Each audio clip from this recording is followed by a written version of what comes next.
Et moi, je me pose encore la question de pourquoi la problématique du suicide reste en retrait comme ça, comparativement à d'autres problématiques qui sont tout aussi importantes.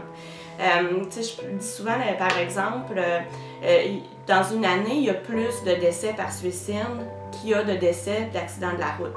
Et ça, c'est effectivement un chiffre qui souvent fait réagir parce qu'on entend tellement parler de prévention au niveau des accidents de la route, puis c'est tout à fait correct de le faire, là.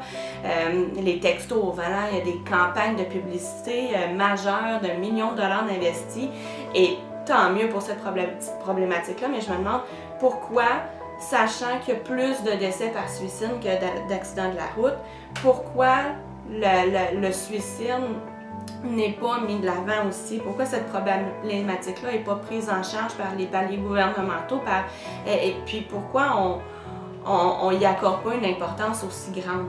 Alors qu'effectivement, il y a beaucoup de dommages collatéraux aussi pour une personne qui décède par suicide. Il y a des pertes immenses.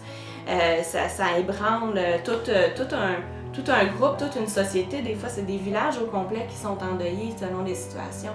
Donc pour moi, c'est hyper important de défaire ce tabou-là. Oui, au niveau individuel, ça, je pense qu'effectivement, on a fait un très grand bout de chemin. On est beaucoup plus habilité, je pense, qu'en tant que population individuelle pour aller déceler des signes, aller poser les questions.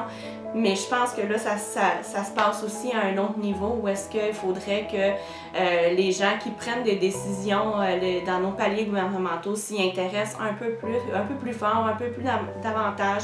On a des regroupements qui sont là pour nous soutenir, nous, les centres de prévention du suicide. Il y a le regroupement des centres de prévention du suicide du Québec qui a ce rôle-là. Donc, je pense que c'est temps qu'on puisse accorder à la problématique du suicide le regard qu'elle mérite.